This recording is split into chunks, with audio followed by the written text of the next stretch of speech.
Attorney Enzo Recto, mga kakabsat. Wait lang. Ako po. Ito na mga kabsat. Ako po. Among problema dito sa mukha, no? Ayaw ibigay ng Senado sa Ombudsman alin? Ang kopya ng CCTV? Really?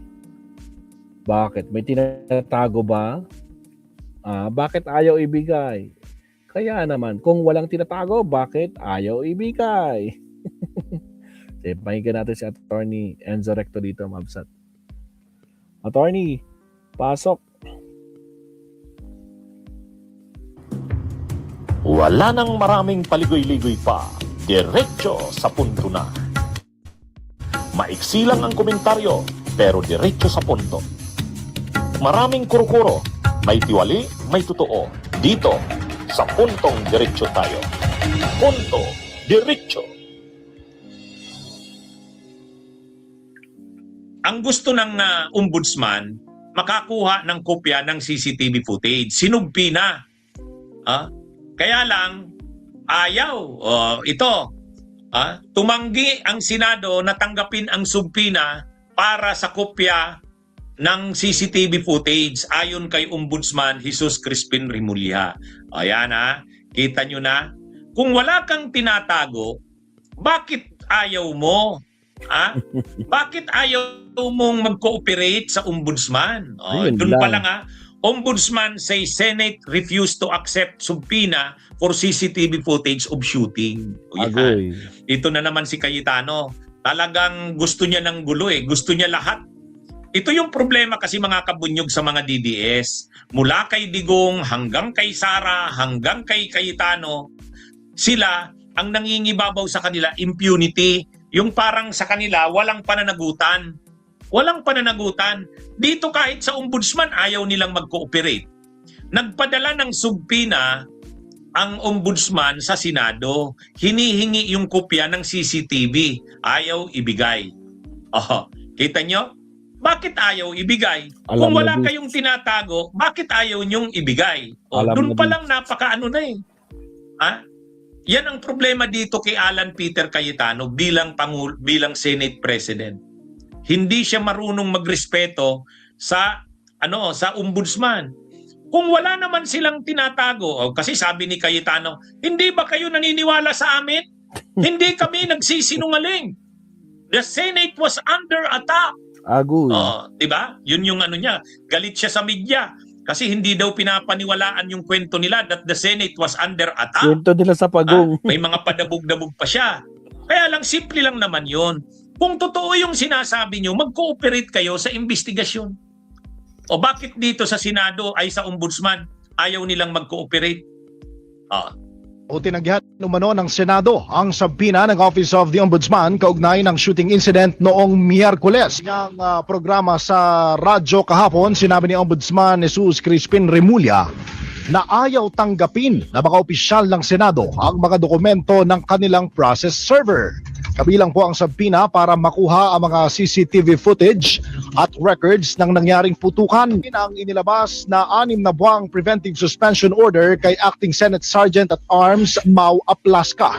Dagdag ni Remulla itinuturing na ng kanyang opisina na served o formal nang naiparating ang kautusan dahil may notice na. Ayan Kaya itong si Cayetano nag-iimbita talaga ito ng lagi ng konfrontasyon. Inaaway niya ang NBI, inaaway niya ang lahat Yung minorya inaaway niya. Kaaway niya kasi lahat. Ang sinasabi ni Cayetano,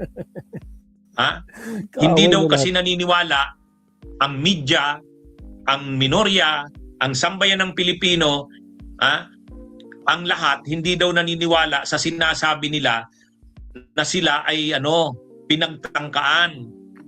Pinasok daw ang Senado.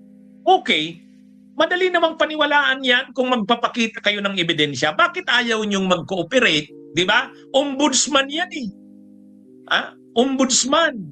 Sa totoo lang, ang ombudsman hindi nga yan executive. Hindi din yan judiciary. Hindi rin yan legislative. Yan ay independent constitutional body. Hindi siya nakapailalim sa judiciary. Hindi siya nakapailalim sa executive. Hindi rin siya nakapailalim sa legislative. Hindi. Ang kapangyarihan niya ay galing sa konstitusyon. Tama. Napakamakapangyarihan ang Office of the Ombudsman. Kaya tapos ngayon hindi susundin hindi irerespeto ni Cayetano. Kita nyo, mga kabunyog. Anong klase itong si Cayetano? Leonardo. Kaya Good itong morning. mga senador ngayon, dapat mag-isip-isip sila. Hanggang kailan nila susuportahan bilang pangulo nila itong si Cayetano. Sirang-sira na ang reputasyon ng Senado eh. Kahit yung minorya inaakusa na yung minorya daw, hindi man lang daw sila tinanong kung kumusta na kayo. Hindi man lang daw nag-alala ang minorya. Unang-una, kitang-kita naman sa live stream sa TV na okay naman sila. Di ba? Nag-party pa eh. Kitang-kita. Ang ngayon, modern na tayo, lahat ng nangyayari, nakikita sa CCTV, nakikita sa live streaming. Nandun ang media, naka-live stream ang media, bawat nangyayari. Nakikita naman natin na nandun sila sa isang kwarto, secured sila doon. Magkakasama sila. Di ba? Relax pa nga si sa Oplas ka eh. Ang media nga, bawat hindi naman pinipigilan ni Oplas ka. Pinapakuber pa nga ni Oplas ka yung mga nangyayari. Kaya malinaw dito, paano naman mag-aalala yung minorya sa kanila? Saka unang-una, bakit tatawagan ba ni Cayetano at ni Lacson si Loren Legarda? Ang masama ang loob ni Lacson saka ni Soto kay Loren Legarda, lalo pa kay Cayetano, lalo pa kay Marcoleta. Do you expect na tatawag sila Lacson, Soto kay Marcoleta, kay napaka-presko pa ng katraydoran nila kila Soto at Lacson. Saka hindi naman nakikita naman sa TV kung anong nangyayari. Naka-live stream eh. Di ba mga kabunyo, nagbablog, tama si Tapos ang sinasabi ni Cayetano, hindi na daw ba tayo naawa sa kanila? Na baka may nangyari sa kanila ng gabi na yun? Ang drama nyo kasi. Kahit nga ako nalilito nung gabi na yon, sabi ko, parang hindi naman aarestuhin si Batoy. Ano ba yung mga pumasok na yun ng mga Marines? Ano ba yung pumasok na PNP? Parang hindi naman mag-aaresto. Yun na nga, hindi naman talaga pala. Di ba? Eksena. Kaya yan mga kabunyog, mga kababayan, ngayon, ayaw ilabas nila Cayetano, ibigay sa ombudsman. Anyway, hindi lang nagsalita si Ombudsman Buying, pero may gagawin yan. Hindi yan papayag si Ombudsman Buying, nagasbastusin mo lang ng ganyan. Basta ang sabi ni Ombudsman Buying, the Senate refused to accept subpoena for CCTV footage of shooting. Sige, okay. Pero hindi yan papayag. Kaya ngayon, nasa Senado na ngayon, hanggang kailan ninyo hahayaan na ang Pangulo ninyo ng Senado ay si Cayetano na hindi magrunong magrespeto? Kakalad ka rin kayo ni Cayetano sa mga gulo na hindi naman kinakailangan. Di ba? Ang ugali ni Cayetano, nagtatago lang sa mga Biblia niya, sa mga Diyos na kinukote niya. Pero lahat niya inaaway. Inaaway niya ang simbahan. Inaaway niya yung mga dean ng mga law schools. Inaaway niya ang minorya. Inaaway niya ang media. Inaaway niya ang lahat. Bakit daw hindi naniniwala sa kanila? Pati si Matibag inaaway niya. Di ba? Paano ka naman papaniwalaan? Kitang-kita naman ng tao. Hindi daw ba tayo naawa kay Camille Villar, kampapanganak pa lang? Hindi daw ba tayo naawa sa kapatid niya na maganda, si Pia Cayetano, na posibleng inatake sa puso? Agoy. Paano naman kami maaawa sa inyo? Nagtatawanan pa nga kayo. Di ba? Ano yun eh? Hindi namin makita na traumatized kayo eh. Ang tawag doon, attorney, bistado. Lord. Di ba, mga kabunyog, mga kababayan? Sana, kung nagkaroon naman talaga ng totoong putukan, yung talagang barilan, yung mga ganun, wala naman kaming nakitang ganun. And yet, gusto namin, paniwalaan namin kayo. Ano kami, luko-luko? Ano kami? Madali ninyong mabudol? Hoy, ang sambayan ng Pilipino mulat na ngayon. Hindi na katulad nung panahon.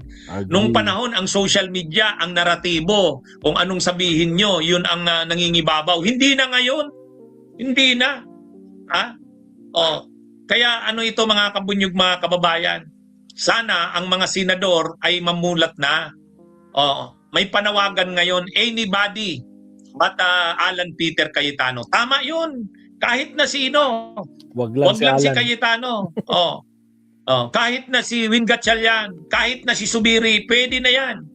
Pero kung ipipilit nyo si Cayetano, kakalad ka rin at dadalhin lagi kayo ni Cayetano sa kapahamakan hanggang sa mawasak na ang imahe ng ano. Durog na ngayon ang imahe ng Senado eh. Wala nang pagrespeto ang taong bayan. Hindi sa totoo lang. Yan sa totoo. Kaya sana itong mga senador magising na kayo. Magising na kayo. Kung gusto nyo pang ma-preserve ang Senado bilang institusyon. Okay, mga kabunyog, mga kababayan, magandang araw sa inyong lahat. Mabuhay po tayo. Utragis. Kaya, nako po. Pag hindi talaga kapanto, pag hindi kikilos yung mga nandyan, nako po, talagang durog sa kahihiyan itong Senado at sa pamumuno talaga ni Alan. Sabi niya, hindi po nagkakagulo. Kami po ang ginugulo. Diyos ko, Lord, anong ginagawa mo?